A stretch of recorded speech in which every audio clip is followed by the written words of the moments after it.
So hi guys, it's me Deepak, and in this video we're going to talk about regression. Regression is a machine learning algorithm that is trained to predict real number outputs like temperatures, stock prices. Regression is based upon hypothesis that it can be linear as well as quadratic, polynomial or nonlinear, etc. So in this video we're gonna see the proof, like what's the underlying sorcery bit behind this prediction, how it predicts that model. So for that we have to see some proofs. So we have an input data, an output label data sets, as well as a intercept and a coefficient of x. Like y is equal to mx plus c. You have an equation of line. So as we are doing a linear equation here, so we have input data as x, output as y, and intercept as beta naught and beta 1.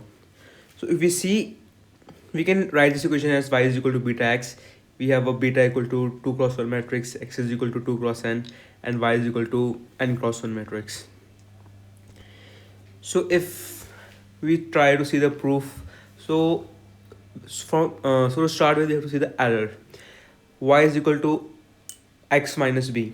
Why x minus b? Because there are like when you have a definite output as well as the input data set, so you can see the error behind it and you try to minimize this error. So to minimize the error, we have a mean square error function here, which is equal to summation of e square upon n. E is basically the error here. So summation e square upon n, and it can be written as E transpose E. As you can see here, if we have E as a horizontal and vertically multiplied, we have a n cross n matrix. So to now, minimize the error, we need to write this equation first. So we have a y minus xb transpose and a y minus xb. So if you know how transpose work, if you have a xb transpose, it become b transpose x transpose. So if I solve this equation, I got y transpose y minus 2b transpose x transpose y minus b transpose x transpose xb. And if I now, as the purpose is to minimize the error, so we need to differentiate it with respect to our beta. So after differentiating as y transpose y will be 0, you will left with minus 2x x dash y plus 2 x dash x b. Here x dash I mean by x transpose. So I didn't write that 1 upon n summation e square because I forgot. I missed that. I don't forget, I missed that. So we have to put this equation equal to 0 because we're trying to find the minimum value. You first you first differentiate it, put it equal to 0, and then you double differentiate and see if it's negative or positive, that stuff. So to find the minimum error, we differentiate with respect to beta, and what we get is x transpose x beta is equal to x transpose y. And if we send x transpose x to right hand side, we get the value of beta equal to x transpose x whole inverse x transpose y, and that gives us beta. And actually in this proof, our whole purpose is to find those values of intercept as well as slope. So whenever we have an input value, and if we have the right slope and the intercept, we can predict the value of y. Later I'm going to tell you the code of a simple model of linear regression. So first we normalize these equations of x transpose x and x transpose y. So 1 upon n is there. So we have 1 1 1 is a x transpose is 2 cross n matrix, and y is n cross 1. So we will get a 2 cross 1 matrix. And we multiply 1 1 1 up to y1. I hope you know how matrix multiplication works.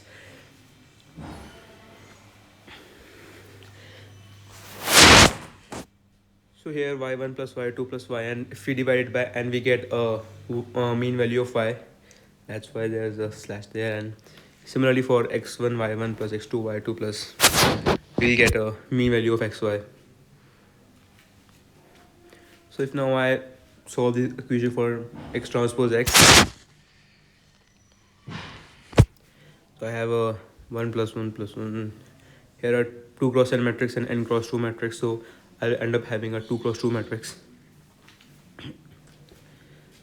And we have a 1 by n for normalizing the equation. If I multiply 1 1 1 to 1 1 1 and add them, I will have a n. Similarly, 1 and x on the other side, I will have x1 plus x2 plus x3 up to xn. Here also 2 cross 1 will have x1 plus x2 plus x3 till xn, and 2 position will have x1 square plus x2 square plus x3 square. And now if we divide it by n, we have, as 1 1 was n, so we'll have 1 and by n1. X plus 1 plus x2 plus x3 divided by n will give us x mean, and x1 square plus x2 square will give us x square mean. And we have to find the inverse, so we'll just divide it by its determinant and transpose. You know how 2 cross 2 transpose works. You switch the place and have minus minus on the opposite sides. 1 2 1 2 1 position.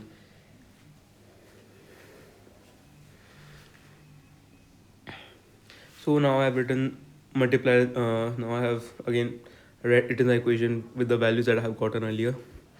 So x square mean minus x mean square is basically equal to sx square. So I have written like this. And now if I multiply 2 cross 2 matrix with 2 cross 1 matrix, I'll have a 2 cross 1 matrix. And if I multiply them, I'll have a x mean square into y mean minus x mean into y. Any x mean into x mean xy mean. What do I say? And minus x mean y mean plus xy mean is basically cxy.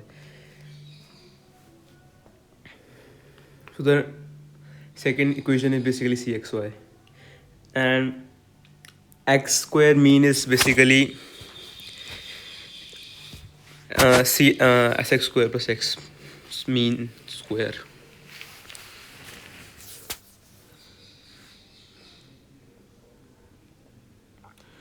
So if I solve these equations, I'll have a sx square y mean minus xy mean cxy, and second equation will be cxy whole divided by 1 upon sx square.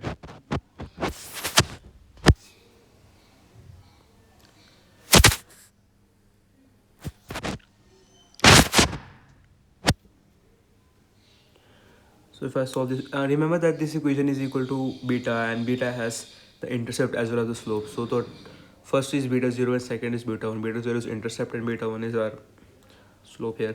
So if I solve this equation, I have y minus cxy sx square upon x mean and cxy sx square. So you can see that beta 1 value has the same value as the cx and x square. So I can write beta 0 is equal to y minus beta 1 x mean.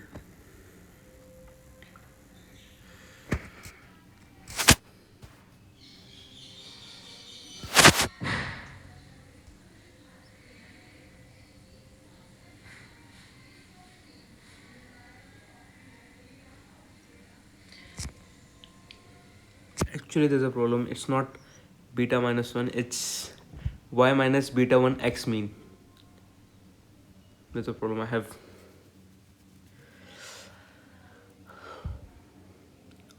So if I see the code, I have to first start by importing numpy, pandas, matplotlib, pyplot, datasets.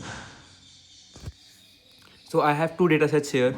The reason being, I need to have a training dataset as well as a testing dataset, and we don't want our machine learning model to just memorize everything.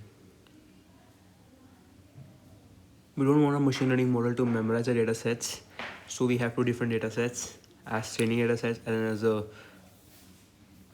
testing dataset. So if we have DF train or describe, we can see that there are 627 different people in the ship. So this data set has the data of how many people survive on the Titanic. So there are 625 data of people in the training data set, and in testing it has around 200 something. So if we see so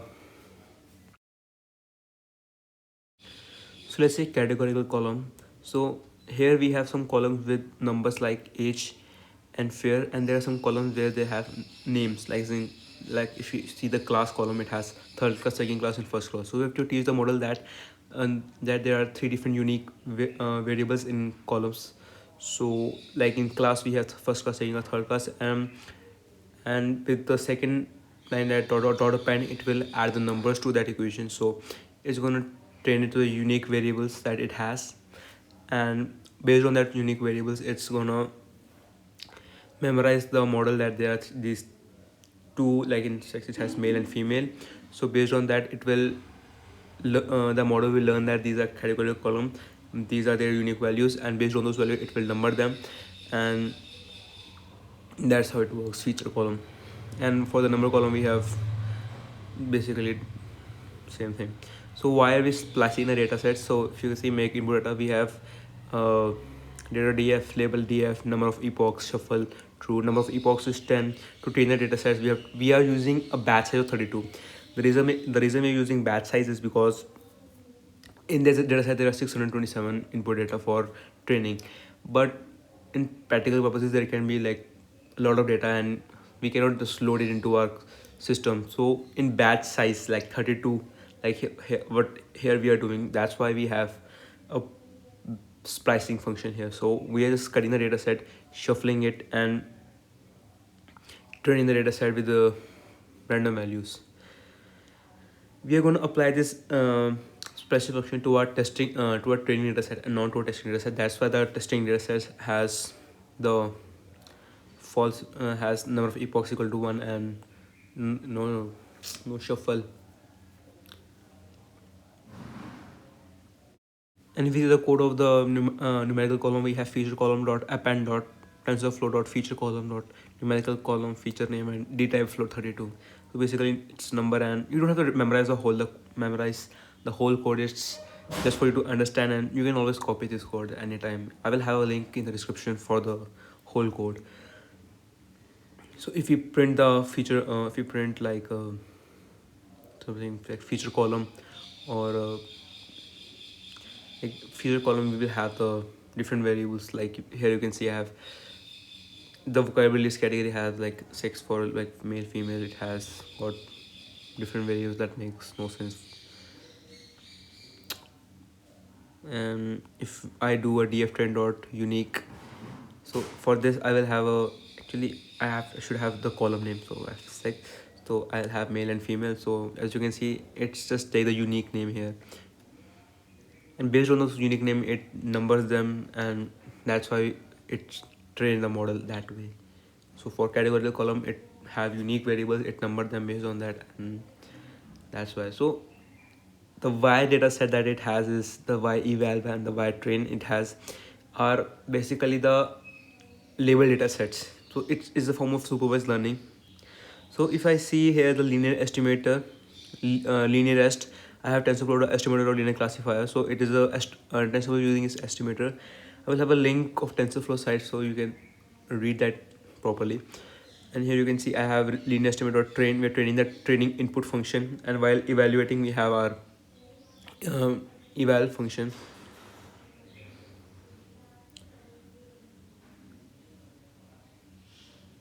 So train input function, I have make input function df train y train, eval input function make input function dval eval train. So if I print result and predict the possibility, there should be possible probabilities here. You have to be really careful about the spellings, because earlier I was writing probability and it wasn't working.